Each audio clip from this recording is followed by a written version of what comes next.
Between 1853 and 1854, 9 white overseers disappeared from plantations along the Ogeechee River corridor in southeastern Georgia. Local newspapers never reported the vanishings. County records list each man as simply relocated or moved west. But in the slave quarters of Burke County, whispered stories told a different truth. Stories of a pale figure who moved through the darkness, of screams that echoed from the cypress groves, and of skin found stretched and curing like leather in hidden places deep within the swamps. The enslaved population called him Devil's White, and they spoke his name only in the quietest moments, when overseers were far from earshot. Official records claim these men simply left Georgia for opportunities elsewhere. The enslaved people who lived through those 18 months knew better. Before we continue with the story of Devil's White and the terror that gripped the plantations of Burke County, I need to ask you something important. If you're listening to this story, take a moment to subscribe to Liturgy of Fear and leave a comment telling us what state or city you're listening from. We want to know where our audience is discovering these forgotten American horrors. Now let's return to the nightmare that began in the autumn of 1853. Burke County, Georgia, in the early 1850s, was a landscape of brutal contradictions. The Ogeechee River carved through dense forests of cypress and tupelo, creating a maze of swamps and tributaries that planters had learned to harness for rice cultivation. The county sat in the heart of Georgia's Black Belt, where enslaved people outnumbered white residents by margins of 10 to 1 in some districts. Cotton ruled the uplands, rice dominated the lowland swamps, and human bondage made both possible. The Calhoun Plantation stretched across 3,000 acres of this unforgiving terrain. Jeremiah Calhoun had inherited the property from his father in 1847, along with 237 enslaved people whose names appeared in his ledgers as mere livestock entries. Calhoun himself rarely visited the property, preferring his townhouse in Savannah, where he could conduct business and maintain the social standing expected of Georgia's planter class. The actual management of his property fell to a succession of overseers, white men typically drawn from the poor farming class who saw the position as their one opportunity to exercise power over others. The work on the Calhoun plantation was killing work. Rice cultivation required enslaved people to stand in water up to their waists for hours, their hands bleeding from handling the sharp stalks, their legs swelling from constant immersion. Dysentery, cholera, and malaria swept through the slave quarters with such regularity that Calhoun budgeted for the annual loss of human property, the way other planters budgeted for equipment replacement. The overseers who managed this nightmare were expected to extract maximum productivity regardless of human cost, and they were given absolute authority to achieve that goal through any means they deemed necessary. In October of 1853, an enslaved man arrived at the Calhoun plantation under unusual circumstances. The county records list him only as property transfer, male 28, albino, field hand, origin, Chatham County. He had no recorded name in any official document. The enslaved community would come to call him Silas, though whether this was a name he chose or one given to him remains unknown. What made Silas remarkable, and what would ultimately make him legendary, was his appearance. Complete albinism was rare among any population, but among enslaved Africans it created a particularly cruel set of circumstances. Silas's skin held no melanin whatsoever. It was pale as candle wax, prone to burning and blistering under the Georgia sun. His eyes were a washed-out blue that watered constantly in daylight, forcing him to squint against illumination that other workers tolerated easily. His hair grew white and fine, nothing like the coarse, dark hair typical of his people. This appearance had marked him as cursed or touched by something unnatural in the eyes of both enslaved and enslaver populations throughout his life. The records from Chatham County that accompanied his transfer were sparse but revealing. Silas had been sold 4 times in the previous 6 years, always after incidents the records described only as difficulties with management or unsuitability for cooperative labor. One notation from 1851 was more specific. Subject displays extreme resistance to correction. Previous owner reports 2 overseers injured during discipline attempts. Recommends sale to interior plantation where isolation can be maintained. Thomas Greer, the head overseer at the Calhoun plantation, was a man whose reputation preceded him throughout Burke County. At 43 years old, he had spent 2 decades managing enslaved labor across Georgia and South Carolina. He was known for what the planter class euphemistically called firm management, a term that concealed regular beatings, torture of those who worked too slowly, and sexual violence against enslaved women that produced a generation of mixed-race children he never acknowledged. Greer lived in a house near the main plantation buildings, a structure far superior to the slave quarters, but still modest compared to the main house that Jeremiah Calhoun occupied during his infrequent visits. Greer employed 8 assistant overseers to help manage the plantation's operations. These men came from similar backgrounds to Greer himself, poor whites who had grown up farming small plots, men who saw overseeing as their opportunity to rise above the poverty they'd been born into. They ranged in age from 22 to 51, and they shared a world view shaped by the brutal social hierarchies of the antebellum South. They understood that their position depended on maintaining absolute control over the enslaved population, and they enforced that control through calculated violence. When Silas arrived at the Calhoun plantation in late October, the assistant overseers responded to his appearance with immediate derision. One of them, a man named Wade Parsons, declared that Silas looked like something that crawled out of hell wearing the wrong skin. Another, Robert Finch, suggested that his pale appearance made him touched by the devil and predicted he wouldn't last a month in the rice fields. The enslaved population observed Silas with mixed reactions. Some viewed his condition with superstitious fear, others with the wary sympathy of people who understood what it meant to be marked as different in a world that punished difference without mercy. Thomas Greer assigned Silas to the rice fields, the most physically demanding and dangerous work on the plantation. The rice grew in fields that had been cleared from swampland, creating paddies that had to be flooded and drained according to the crop's growth cycle.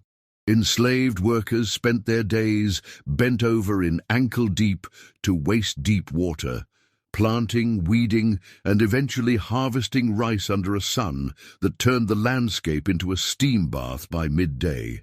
For someone with Silas's condition, this assignment was particularly brutal. His skin, unable to produce protective melanin, burned and blistered within hours of sun exposure. The constant water immersion caused his skin to crack and peel, creating wounds that refused to heal in the humid environment. Greer watched Silas's suffering with satisfaction rather than concern. In his view, the albino slave's pain was justice for whatever defiance had led to his multiple sales. When Silas worked more slowly than other enslaved people, struggling with vision problems and physical pain, Greer responded with the whip. The first beating occurred during Silas's 3rd day at the plantation, when he failed to complete his assigned section of the rice field before sunset. Greer had him tied to a post near the slave quarters and delivered 20 lashes, while the other enslaved workers were forced to watch, a standard technique meant to reinforce the consequences of inadequate productivity. What Greer noticed during that first beating was something that should have warned him. Silas made no sound. Most people being whipped screamed, begged, or at least grunted with each strike. Silas remained silent, his pale eyes fixed on some distant point beyond Greer's shoulder. When it was finished and he was cut down, Silas walked back to his quarters without limping or showing any sign of pain, though his back was striped with bleeding welts. The other enslaved people whispered about this afterward, noting that someone who could endure such punishment without crying out was someone to watch carefully. The routine of plantation life continued through November and into December of 1853. The weather turned colder, which brought some relief to Silas's sun-damaged skin, but introduced new miseries in the form of freezing water in the rice paddies. The workday began before dawn and continued until after sunset, with only brief breaks for meals of cornmeal and whatever vegetables the enslaved people could grow in their small garden plots. The overseers maintained control through constant surveillance and random violence, ensuring that fear remained the dominant emotional reality for the enslaved population. During these weeks, several enslaved people noticed that Silas disappeared sometimes during the brief hours between the end of work and the required return to quarters. No one knew where he went, though some reported seeing his pale figure moving toward the cypress groves that bordered the plantation's rice fields. These groves were dangerous territory, dense, swampy areas filled with cottonmouth snakes and alligators, places where even experienced woodsmen could become disoriented and lost. The fact that Silas ventured into these areas alone and always returned suggested either recklessness or an intimate knowledge of swamp navigation that seemed impossible for someone who had only recently arrived at the plantation. Christmas week brought a brief respite from labor, a tradition that most planters observed to maintain the illusion of paternalistic benevolence. The enslaved people received slightly better rations, a few hours of permitted celebration, and a temporary reduction in supervision. It was during this period that an enslaved woman named Delilah had a conversation with Silas that she would remember for the rest of her life. Delilah was 52 years old, a cook who worked in the plantation's main kitchen and had survived 3 decades of bondage through careful observation and strategic silence. She found Silas sitting alone near the quarters, his pale skin stark against the darkness. "They say you've been sold 4 times before coming here," Delilah said, settling herself on the ground near him. "They say you got troubles with overseers wherever you go." Silas didn't respond immediately. When he finally spoke, his voice was quiet and measured. "Troubles find me. I don't go looking for them." "That man Greer," Delilah continued, "he's the worst kind. He'll kill you slow if you give him reason. I've seen him do it before. There was a man 3 years back, field hand named Joseph, who talked back once. Greer had him beaten so bad he died 2 days later. Didn't matter to Mr. Calhoun. He just bought another slave to replace him." "I know what Greer is," Silas said. His pale eyes caught the moonlight, giving them an eerie reflective quality. "I know what all of them are. And then you best keep your head down," Delilah advised. "Whatever you thinking about doing, whatever anger you carrying, you got to bury it deep. Anger gets us killed." Silas turned to look at her fully for the first time. Maybe anger is the only thing that keeps us alive. The conversation ended there, but Delilah would later testify that she felt a chill run through her body as he spoke those words, a sensation she couldn't explain but couldn't shake. The first disappearance occurred on January 7th, 1854. Wade Parsons, one of the assistant overseers, failed to appear for the morning assembly of enslaved workers. This was unusual because Parsons was known for his punctuality and his enthusiasm for the first beating of the day, which he considered essential for establishing the proper tone of fear and submission. When Parsons didn't appear by mid-morning, Thomas Greer sent another overseer, a man named Benjamin Strickland, to check Parsons's cabin. Strickland found the cabin empty. The bed was unmade, and Parsons' coat still hung on its peg near the door, suggesting he hadn't planned to go far.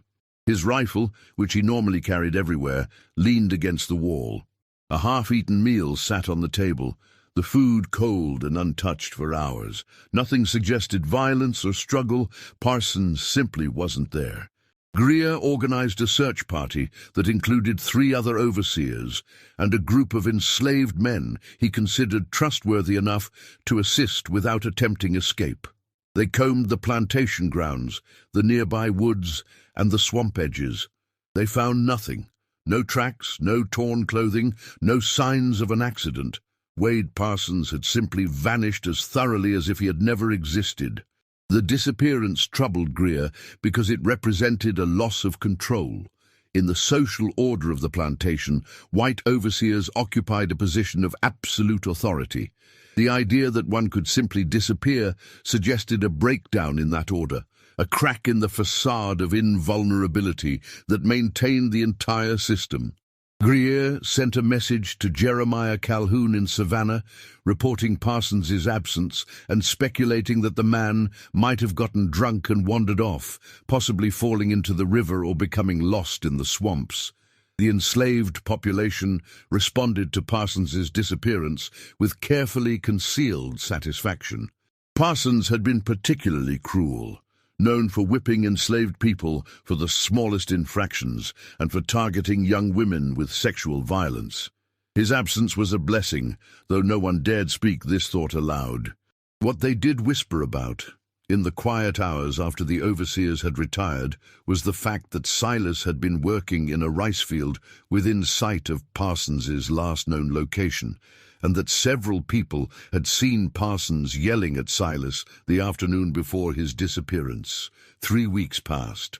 The rhythm of plantation life continued with one fewer overseer, a situation that increased the workload on the remaining white men, but didn't fundamentally alter the brutal reality of enslaved existence.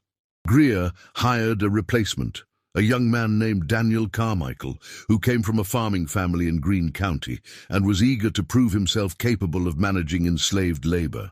On February 3rd, Daniel Carmichael disappeared. The circumstances mirrored Parsons's vanishing so closely that Greer felt genuine alarm for the first time. Carmichael had been supervising work in the rice fields during the afternoon. When the enslaved workers were called back to quarters at sunset, Carmichael wasn't with them. A search of his cabin revealed the same details as Parsons's disappearance: a half-eaten meal, personal belongings undisturbed, no signs of violence or struggle. It was as if Carmichael had simply stopped existing mid-thought. This time, Greer expanded the search. He brought in men from neighboring plantations, experienced trackers who knew the swamps and forests. They found nothing. The slave patrols that regularly roamed the county roads were notified to watch for any suspicious activity. County authorities were quietly informed, though no official report was filed. Planters preferred to handle such matters privately, to avoid any appearance of vulnerability in their control over enslaved populations. The disappearances created a tension that hung over the Calhoun plantation like humidity before a storm. The remaining overseers began traveling in pairs, unwilling to be alone in areas where enslaved workers were present. They carried their weapons constantly and watched the enslaved population with increased suspicion. Random beatings increased as the overseers attempted to reassert control through intensified violence. The enslaved people endured this escalation with the grim resignation of people who understood that their survival depended on appearing compliant while revealing nothing. Silas continued his work in the rice fields with the same silent intensity he had displayed since arriving at the plantation. His skin bore the scars of constant sun damage and frequent beatings, creating a pattern of pale scar tissue over pink burns that gave him an even more unsettling appearance. The other enslaved workers began to avoid him, not out of dislike but out of fear that association with him might draw the overseer's suspicion. There was something about Silas that made people uncomfortable, a stillness in his manner, a complete absence of the fear that governed everyone else's behavior. On March 19th, 2 overseers disappeared on the same night. Robert Finch and a man named George Talbot had been assigned to night watch duty, a rotation that Greer had implemented after Carmichael's disappearance. They were supposed to patrol the area around the slave quarters and the main plantation buildings, watching for any suspicious activity. When morning came, both men were gone. Their rifles were found leaning against a tree at the edge of the cypress grove, positioned carefully as if someone had placed them there deliberately. A search of the grove itself revealed nothing but dense vegetation and dark water. Thomas Greer's response to the third and fourth disappearances revealed the depth of his alarm. He sent an urgent message to Jeremiah Calhoun, demanding that the owner return to the plantation immediately, describing the situation as critical and requiring direct intervention. While waiting for Calhoun's arrival, Greer implemented a series of measures designed to prevent further disappearances and to uncover whoever or whatever was responsible. All enslaved people were confined to their quarters from sunset to sunrise, with armed guards posted at every entrance. Anyone leaving the quarters for any reason would be shot without warning. The overseers worked in groups of 3 or more, never alone, and maintained constant visual contact with each other. Greer personally interrogated dozens of enslaved people, using torture when he deemed it necessary, trying to extract information about who might be responsible for the disappearances. These interrogations revealed nothing useful. Either the enslaved population genuinely knew nothing, or their silence was impenetrable. The white community of Burke County began to take notice of the situation, though the full extent of the disappearances remained concealed. Planters discussed the matter quietly at social gatherings, speculating about runaway slaves turned violent or possible outside interference from abolitionists. The presence of active resistance to slavery was a nightmare scenario for Georgia's planter class in 1854. The memory of Nat Turner's rebellion in Virginia remained vivid even 23 years after it occurred, a reminder that the enslaved population could and would fight back if given opportunity and leadership. Some planters suggested that the disappearances might be related to the tensions that were building across the South over the question of slavery's expansion. The Kansas-Nebraska Act, passed just weeks before the first disappearance at the Calhoun plantation, had inflamed sectional tensions and prompted increased abolitionist activity. There were rumors of underground railroad networks extending deeper into Georgia than previously thought, and of northern agitators working to incite slave rebellions. These theories failed to explain why the disappeared men left no trace, but they provided a framework for understanding the situation that didn't require planters to confront the more disturbing possibility that someone or something was hunting white overseers with complete impunity. Jeremiah Calhoun arrived at his plantation on March 25th, accompanied by his personal secretary and 2 hired guards. Calhoun was a thin man of 56, dressed in the fine clothing that marked his social standing, visibly uncomfortable in the rural setting of his own property. He had inherited wealth and enslaved people, but had never developed the stomach for the actual mechanics of plantation management. That distaste had led him to rely entirely on overseers like Greer, allowing them free rein to manage his human property however they saw fit. The meeting between Calhoun and Greer took place in the plantation's main house, a substantial structure that had been built by Calhoun's father in the 1820s. Greer laid out the facts of the disappearances with military precision: dates, locations, circumstances, and the complete absence of evidence or witnesses. He also shared his growing conviction that someone among the enslaved population was responsible, though he admitted he had no proof and no suspects. "I've managed enslaved people for 20 years, Greer told Calhoun. "I know when they're planning something. There's a feeling in the air, a tension you can sense. But this is different. They're scared, truly scared, but not of us. They're scared of something else." Calhoun suggested bringing in the county sheriff and organizing an official investigation, but Greer immediately opposed this idea. An official investigation would create a public record of the plantation's inability to maintain order, potentially devaluing Calhoun's property and creating legal complications. The planter class maintained its authority partly through the illusion of complete control. Admitting that 4 white men had disappeared without explanation would shatter that illusion. Instead, they agreed on a different approach. Greer would hire additional overseers from outside Burke County, men who wouldn't be aware of the previous disappearances and who could provide fresh eyes on the situation. They would also implement a reward system, offering freedom to any enslaved person who provided information leading to the capture of whoever was responsible for the disappearances. This latter strategy was calculated to divide the enslaved population, turning them against each other in the hope that someone would betray useful information. The new overseers arrived in early April, 3 men recruited from rice plantations in South Carolina, all experienced in managing enslaved labor under harsh conditions. Their names were Marcus Sloan, Raymond Dodd, and Henry Fletcher. Greer briefed them on the plantation's operations, but deliberately omitted any mention of the disappearances, telling them only that the plantation had recently experienced management turnover and required additional supervision. For 2 weeks, nothing unusual occurred. The presence of new overseers and the increased security measures seemed to have stabilized the situation.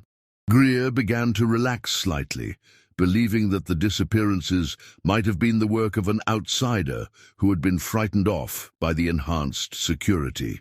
Calhoun prepared to return to Savannah, satisfied that his property was now under proper control. On April 22nd, Marcus Sloan didn't return from the morning inspection of the rice fields. The discovery of Sloan's disappearance triggered panic among the remaining overseers. The pattern was breaking. Sloan had disappeared during daylight hours, while enslaved workers were present and under supervision. This suggested a boldness that made the previous disappearances seem almost cautious by comparison. Greer immediately ordered a lockdown of the entire plantation. All work stopped.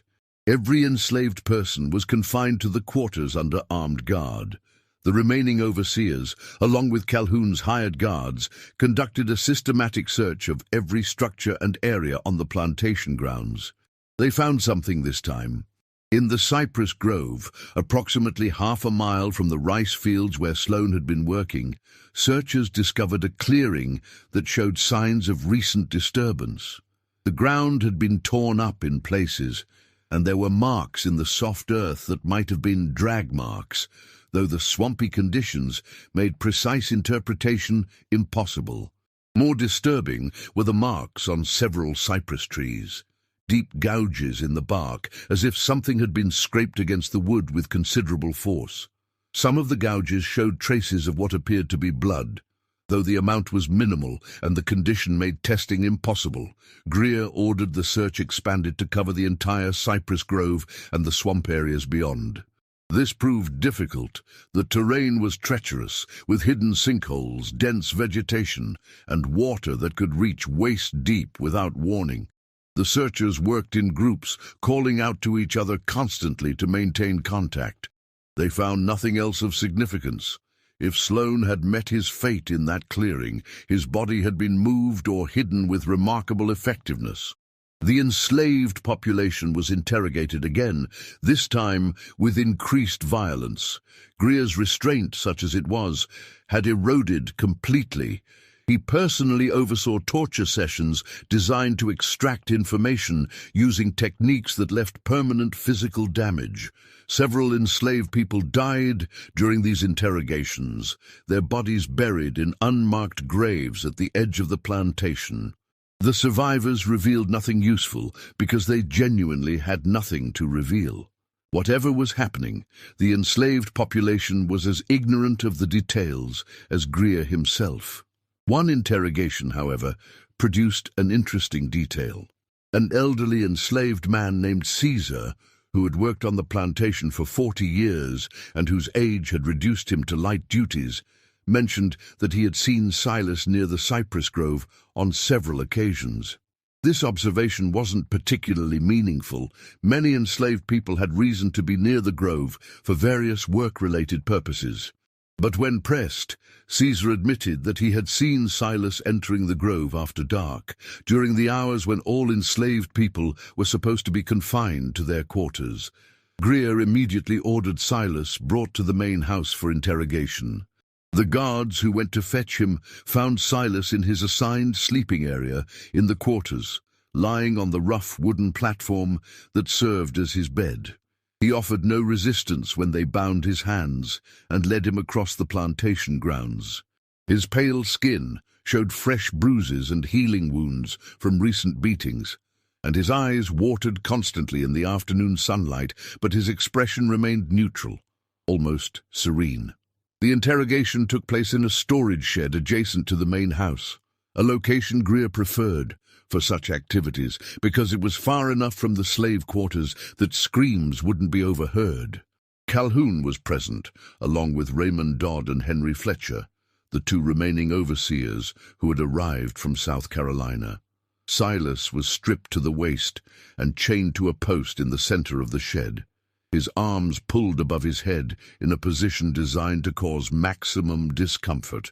Greer began with questions delivered in a deceptively calm voice. "You've been seen entering the cypress grove at night. Why?" Silas remained silent, his eyes focused on something beyond Greer's shoulder. "5 overseers have disappeared from this plantation in less than 4 months, Greer continued. "You arrived here shortly before the first disappearance. That's an interesting coincidence." Still silence. Greer nodded to Dodd, who stepped forward with a leather whip.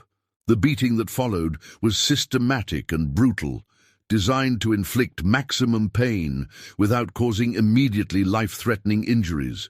Dodd had experience with such work and understood how to pace the punishment to avoid killing the subject too quickly.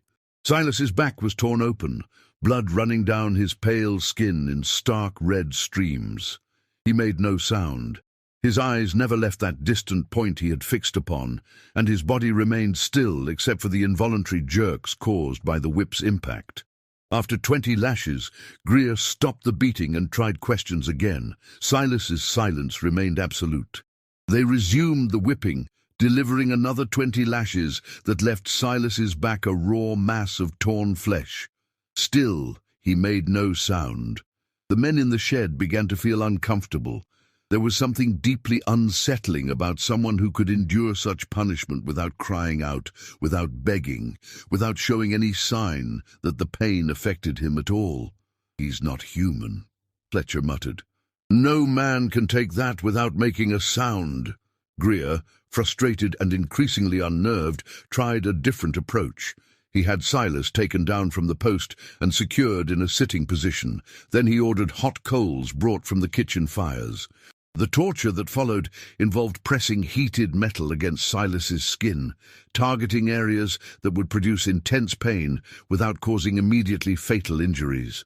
The smell of burning flesh filled the shed. Silas's pale eyes watered more heavily, but whether from pain or simply from the smoke was impossible to determine. He didn't scream. He didn't speak. He barely moved. After 2 hours of this, even Calhoun, who had limited stomach for the realities of slavery, couldn't watch anymore and left the shed. Greer, Dodd, and Fletcher continued for another hour before finally stopping, not because they had gotten information, but because they were physically exhausted and psychologically disturbed by Silas's complete lack of response. They had him dragged back to the slave quarters, unconscious from blood loss and trauma, but somehow still alive. That night, April 22nd, 2 more overseers disappeared. Raymond Dodd and Henry Fletcher, the men who had participated in Silas's torture, were both assigned to guard duty at the main house. They were armed with rifles and positioned on opposite sides of the building, with instructions to call out to each other every 15 minutes to confirm they were alert and present. At midnight, Dodd called out.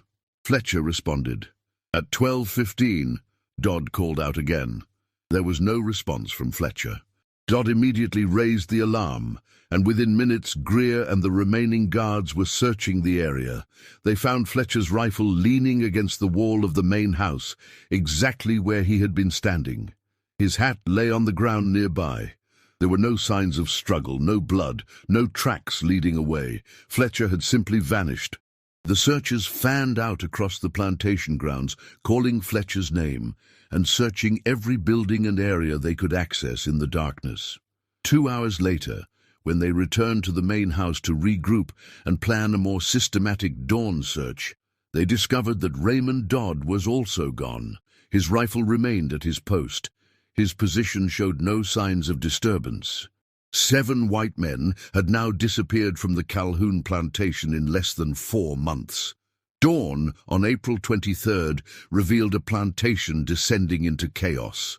The remaining white men, Thomas Greer, Jeremiah Calhoun, his secretary, and the 2 hired guards, gathered in the main house and barricaded themselves inside.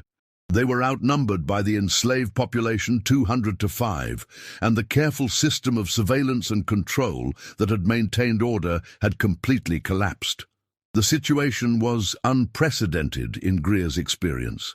Individual slave rebellions happened occasionally, escape attempts were common, even murders of overseers occurred on rare occasions. But this systematic elimination of authority figures was something else entirely. The enslaved population emerged from their quarters cautiously, uncertain what the new day would bring. The normal routine of forced labor didn't resume because there was no one to enforce it. The guards at the quarters had abandoned their posts during the night, retreating to the relative safety of the main house.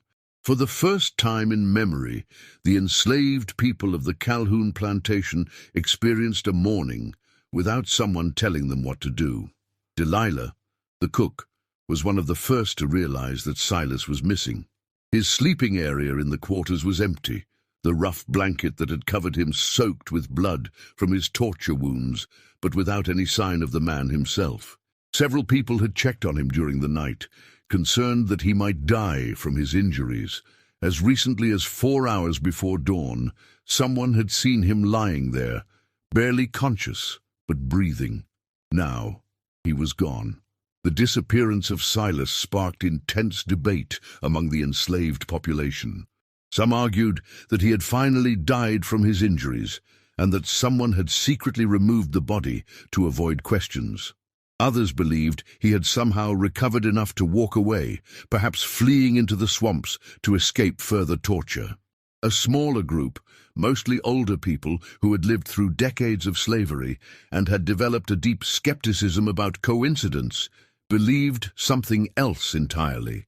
They believed that Silas had been the one responsible for the overseer's disappearances, and that his removal from the quarters meant the nightmare was entering its final phase. Inside the main house, Greer and Calhoun debated their options. Calhoun wanted to abandon the plantation immediately, returning to Savannah and sending federal troops to restore order. Greer argued that abandoning the property would result in the total loss of Calhoun's human chattel. The enslaved people would scatter into the swamps and forests, heading for free territory or simply disappearing into Georgia's backcountry where they might survive as fugitives for years. The enslaved population represented an investment of over $100,000, a fortune that Calhoun couldn't afford to lose. The compromise they reached was to send the secretary and 1 guard to Savannah with urgent messages for both federal authorities and neighboring planters, requesting immediate military intervention and assistance. The secretary left late in the morning, riding hard for Savannah with a letter from Calhoun describing the situation in carefully edited terms. He mentioned that several overseers had disappeared under mysterious circumstances, but omitted the more disturbing details that might suggest a complete loss of control. That afternoon, while the secretary was still miles from Savannah, Greer made a decision that would haunt him for the rest of his life. He decided to address the enslaved population directly, using a combination of threats and promises to try to restore some semblance of order. He had the remaining guard fire several rifle shots into the air to gather the enslaved people to the area in front of the main house. When they had assembled, a crowd of over 200 people, some curious, others fearful, all uncertain about what was happening, Greer emerged onto the front porch of the main house and spoke to them. "I know someone here knows what's been happening," Greer began, his voice carrying across the assembled crowd.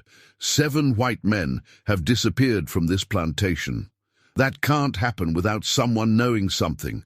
I'm offering freedom, legal, documented freedom, to anyone who provides information leading to whoever is responsible. You'll be given papers and transportation to wherever you want to go. No tricks, no lies, real freedom. The crowd remained silent. Greer continued, shifting from offer to threat.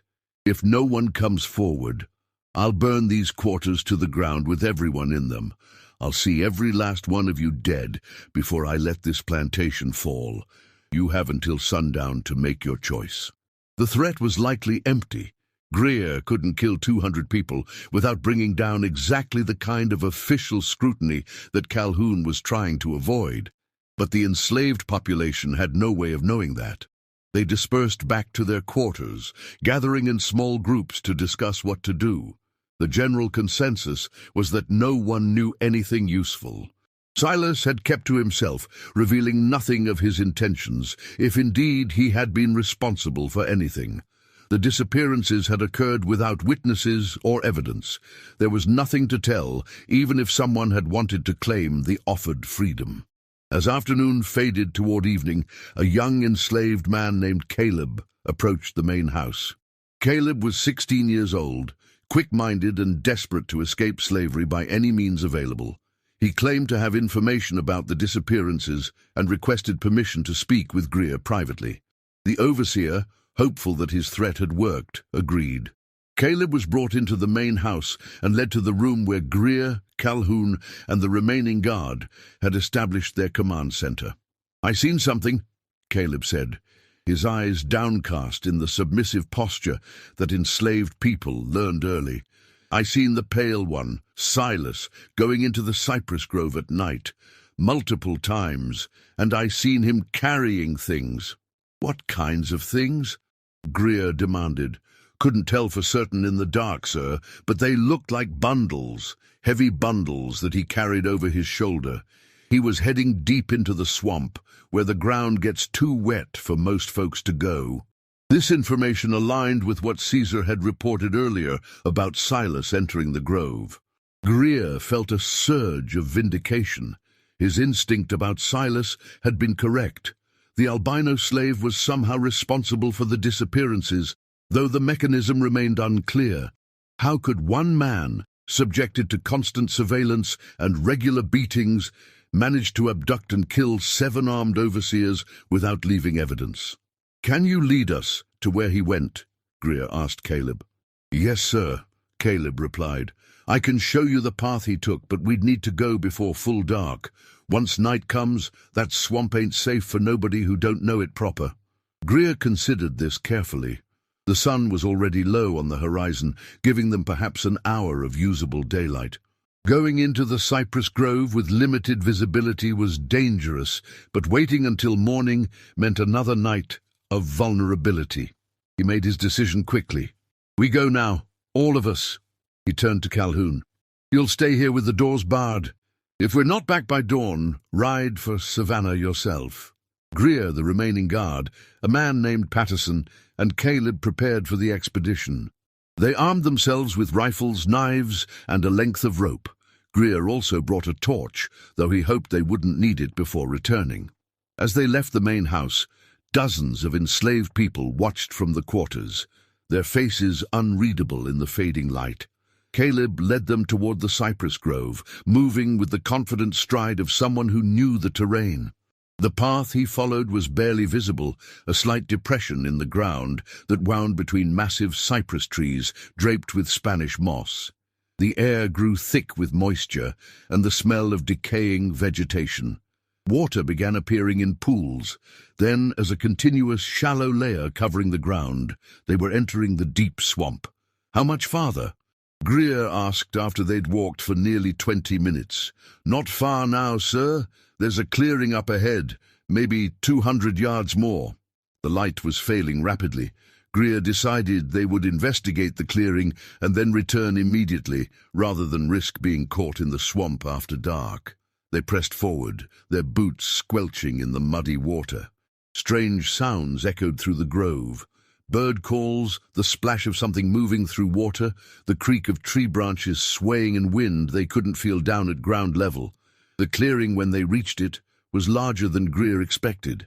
It was a roughly circular area, perhaps 50 feet across, where the cypress trees gave way to open space. The ground was slightly elevated here, creating a dry island in the surrounding wetland, and in the center of this clearing stood a structure that made all three men stop in their tracks. It was a framework built from cypress branches, lashed together with what appeared to be strips of leather. The structure stood about 8 feet tall and formed a rough, rectangular shape.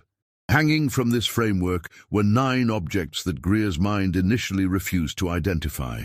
They swayed slightly in the breeze, and as he forced himself to look more carefully, understanding came with a wave of nausea. They were skins, human skins, stretched and cured like leather hides, still showing the recognizable features of faces, the texture of body hair, the shape of hands and feet. 9 complete human skins, carefully preserved and displayed like trophies. Greer recognized Wade Parsons by a distinctive scar on his left arm. Robert Finch's tattoo, an anchor he'd gotten during a brief stint in the Merchant Marine, was clearly visible on one of the suspended skins. The others were harder to identify individually, but the count matched perfectly. 9 overseers, all of them here. Patterson vomited immediately, the sound loud in the grove's unnatural silence. Caleb stood frozen, his eyes wide with horror. Greer felt his hand shaking as he raised his rifle, scanning the clearing for any sign of threat. This was far worse than murder. This was something that reached beyond the normal bounds of human violence into territory that seemed almost inhuman in its calculated cruelty. "We need to leave," Patterson gasped, wiping his mouth. "We need to get out of here right now." Before Greer could respond, Caleb spoke in a voice barely above a whisper. "He's here. He's been here the whole time." Greer spun around, following Caleb's gaze. At the edge of the clearing, barely visible in the dim light, stood Silas. His pale skin seemed to glow faintly in the gathering darkness. He was shirtless, his back still showing the raw wounds from yesterday's torture, but he stood upright with no sign of pain or weakness. In his right hand, he held a long knife, the blade catching the last rays of sunlight filtering through the canopy. "Put down the knife and surrender," Greer commanded, raising his rifle. "It's over." Silas didn't move or speak. He simply stood there, watching them with those pale, watery eyes. Patterson raised his rifle as well, and for a moment the 3 armed men faced the single enslaved man across the clearing. The advantage should have been entirely with Greer's group. 3 against 1, rifles against a knife, Silas wounded and presumably weakened. But something in the moment felt wrong. Greer's finger tightened on the trigger, but he hesitated, a primal survival instinct warning him that the situation wasn't what it appeared. Caleb broke first. He turned and ran, splashing back along the path they'd taken into the grove. Patterson shouted after him, but didn't follow. Greer kept his rifle trained on Silas, who still hadn't moved. "I asked you questions yesterday," Greer said, his voice shaking slightly. "You didn't answer then. Answer now. Why did you kill them?" For the first time since arriving at the Calhoun plantation, Silas spoke. His voice was quiet, almost gentle, with an accent that suggested education unusual for an enslaved person. "You already know why. You've always known." "That's not an answer," Greer said. "It's the only answer. They did what you do. They took what wasn't theirs. They hurt people who couldn't defend themselves. They thought being white and armed made them untouchable." Silas paused, tilting his head slightly. "They were wrong." Patterson fired his rifle. The shot was panicked and poorly aimed, the bullet striking a tree several feet to Silas's left. Before Patterson could reload, Silas moved. The speed of his movement was shocking, one moment standing still at the clearing's edge, the next closing the distance to Patterson in a blur of pale skin and flashing steel. The knife found Patterson's throat with surgical precision. The guard fell, blood pumping from the severed artery, dead before he hit the ground. Greer fired his rifle, but Silas had already moved again, circling around the framework of hanging skins. The bullet hit nothing but air. Greer tried to track him for another shot, but in the failing light and the confused shadows cast by the suspended skins, Silas seemed to disappear and reappear at random. Greer abandoned the rifle and drew his pistol, backing toward the path that led out of the clearing. "You can't escape," Silas said, his voice seeming to come from multiple directions at once. "This grove is mine. I know every path, every sinkhole, every hiding place. You're already dead. You just haven't stopped moving yet." Greer ran. He crashed through the undergrowth, following what he hoped was the path back to the plantation. Behind him, he could hear splashing footsteps, sometimes close, sometimes distant, always there. The darkness was nearly complete now, and he stumbled repeatedly over roots and through hidden pools of water. His lungs burned and his heart hammered in his chest. Branches whipped his face and tore at his clothes. He realized he was lost. The path had disappeared in the darkness, or he'd strayed from it in his panic. He was surrounded by cypress trees and black water, with no clear sense of direction. He stopped, trying to quiet his breathing enough to listen for pursuit. The grove was silent, except for the normal sounds of the swamp at night. Then he felt something touch his shoulder, just a light pressure, almost gentle. He spun around and saw Silas standing directly behind him, close enough that Greer could see the details of his wounds in the faint moonlight filtering through the canopy. "Please," Greer whispered, all his authority and cruelty stripped away, leaving only naked fear. "Please don't." Silas's pale eyes reflected the moonlight like an animal's. "Did they say, please, the people you beat, the women you violated, the children you sold away from their mothers? Did you stop when they begged?" Greer tried to raise his pistol, but his hand wouldn't obey him. Terror had locked his muscles, and he could only stand there as Silas reached forward with the knife. The last thing Thomas Greer saw was his own reflection in those colorless eyes. Just when we thought we'd seen it all, the horror in Burke County intensifies. If this story is giving you chills, share this video with a friend who loves dark mysteries. Hit that like button to support our content, and don't forget to subscribe to never miss stories like this.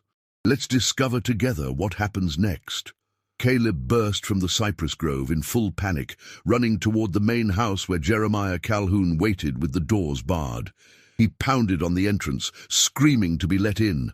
Calhoun, hearing the genuine terror in the young man's voice, unbarred the door just long enough for Caleb to tumble inside before slamming and securing it again. "What happened?" Calhoun demanded. "Where's Greer? Where's Patterson?" Caleb was hyperventilating, barely able to form words. When he finally managed to speak, the story he told made Calhoun's blood run cold. The clearing, the framework, the skins, the appearance of Silas and the killing of Patterson before Caleb fled. He didn't know what had happened to Greer, but assumed the overseer was dead as well. Calhoun faced a terrible calculus. Dawn was still hours away. The secretary he'd sent to Savannah wouldn't reach the city until mid-morning at earliest, and even then it would take time to organize any kind of rescue party. He was alone in this house, with a 16-year-old enslaved boy, surrounded by 200 enslaved people who had every reason to hate him, and somewhere in the darkness outside was a man who had killed 10 white men with apparent ease. The night that followed was the longest of Jeremiah Calhoun's life. He sat in the main room with a rifle across his lap, starting at every sound. Caleb huddled in a corner, occasionally whimpering. The house creaked and settled. Outside, the normal sounds of the plantation at night seemed amplified and threatening. Dogs barking in the distance, wind moving through trees, the call of night birds. Around midnight, something scratched at the front door, just a light sound like fingernails drawn across wood. It continued for several minutes, then stopped. An hour later, it came again, this time at a window. Calhoun peered through the gap in the shutters, but saw nothing in the darkness outside. The scratching stopped. Silence returned. Near dawn, Calhoun heard voices. He recognized them as belonging to enslaved people from the quarters, multiple individuals engaged in what sounded like excited conversation. He risked another look through the shutters and saw figures moving in the growing light, people gathering near the path that led to the cypress grove. They seemed to be celebrating something, though he couldn't make out the details of their conversation. When full dawn arrived, Calhoun finally worked up the courage to open the door.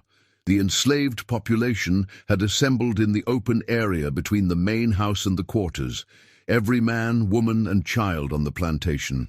They stood in a loose semicircle, all facing the cypress grove path. As Calhoun emerged onto the porch, they turned to look at him. Their expressions varied. Some showed fear, others satisfaction. Many displayed simple curiosity about what would happen next. From the path emerged Silas. He walked slowly, still shirtless, his wounded back visible to everyone. He carried something in his arms, a bundle wrapped in cloth that he handled carefully. The crowd parted to let him through, maintaining a respectful distance but showing no signs of aggression toward him. He walked to a point about 20 feet from the main house and stopped. "Mr. Calhoun," Silas called out, his voice carrying clearly in the morning air. "I brought you something." He unwrapped the bundle, revealing Thomas Greer's head. The overseer's face was frozen in an expression of absolute terror, eyes wide and mouth open as if in mid-scream. Silas placed it carefully on the ground, then straightened and looked directly at Calhoun.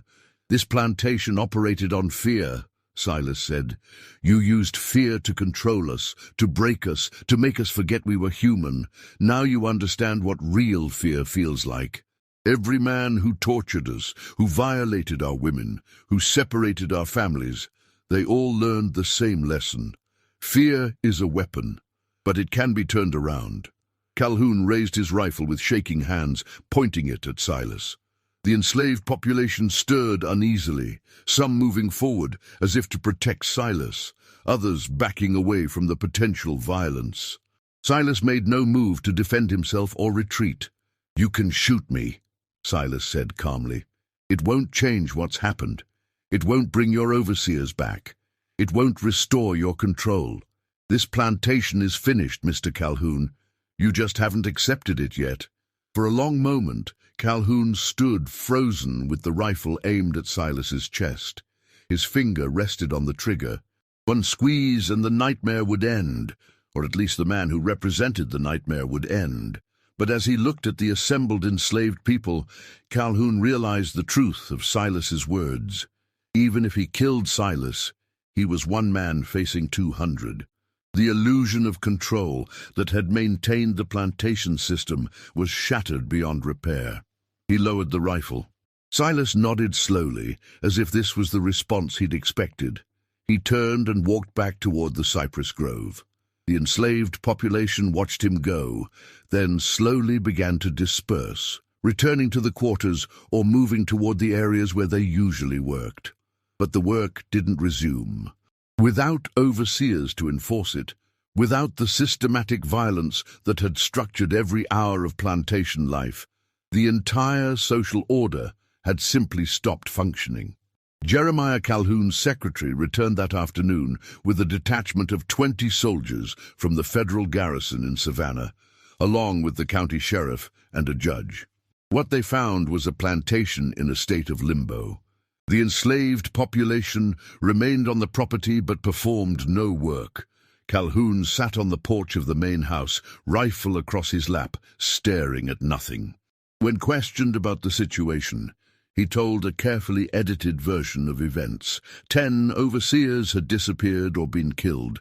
The perpetrator was an enslaved man who had since fled into the swamps, and the plantation required federal intervention to restore order.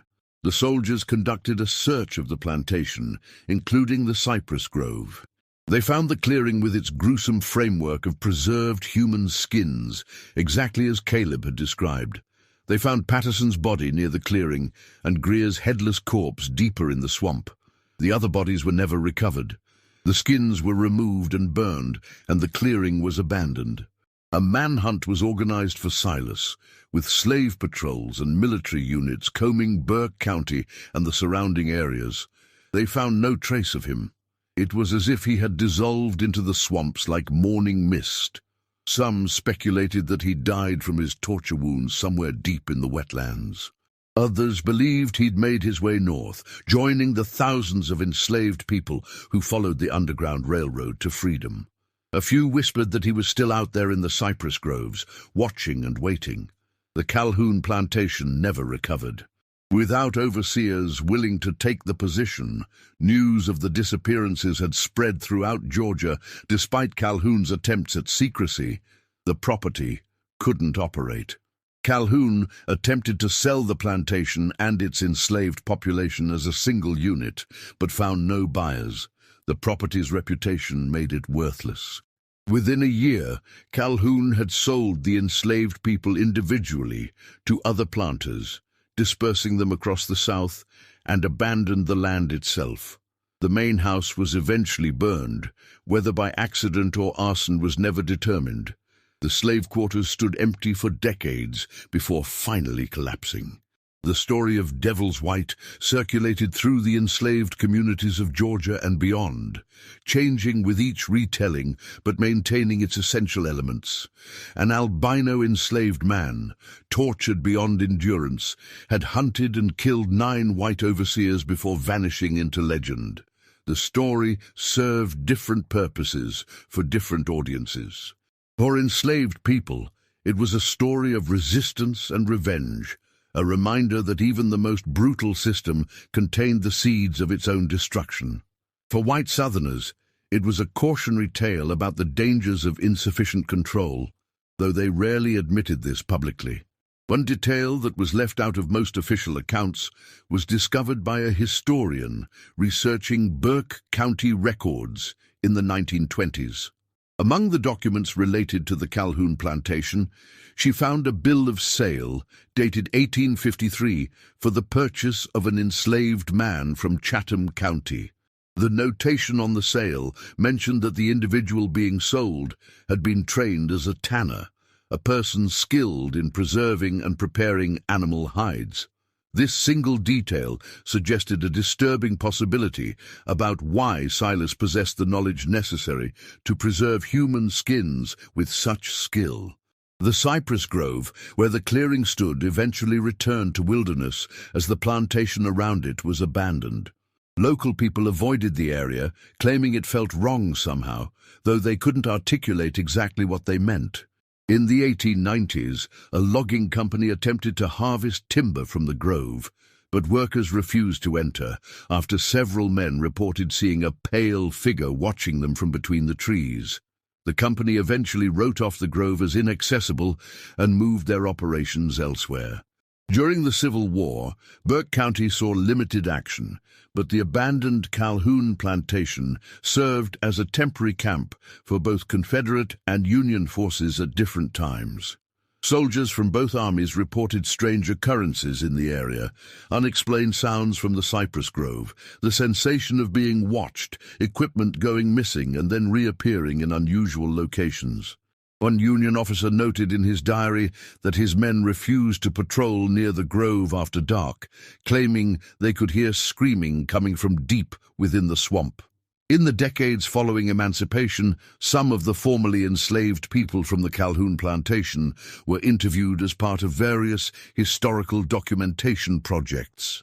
Their accounts of the events of 1853 to 1854 were remarkably consistent in the basic facts, but varied wildly in their interpretation of what Silas had been. Some described him as a man driven to justified violence by unbearable cruelty. Others spoke of him in almost mythological terms, as if he had been something more than human, a force of retribution given physical form. One elderly woman interviewed in 1903 stated simply, "Devil's White wasn't no devil. He was what we needed him to be. He was our answer when we couldn't find no other answer." The true fate of Silas remains unknown. Records from northern states contain no clear matches for an albino escaped slave arriving during 1854, though the Underground Railroad deliberately left minimal documentation. Some researchers have speculated that he died from his injuries shortly after leaving the plantation, his body lost in the vast swamps of southeastern Georgia. Others point to occasional reports from subsequent decades, rumors of a pale man seen in swamplands across the South, always appearing in areas where plantation cruelty was particularly severe, always vanishing before authorities could investigate. This mystery shows us how the most brutal systems can give rise to equally brutal resistance, and how terror, once unleashed, recognizes no boundaries. What do you think of this story?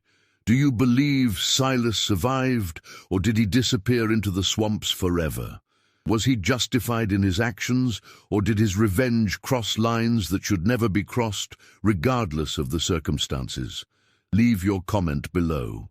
If you enjoyed this tale and want more horror stories like this, subscribe, hit the notification bell, and share with someone who loves mysteries. The darkness of history holds more secrets than we can imagine, and we'll continue exploring them together. See you in the next video.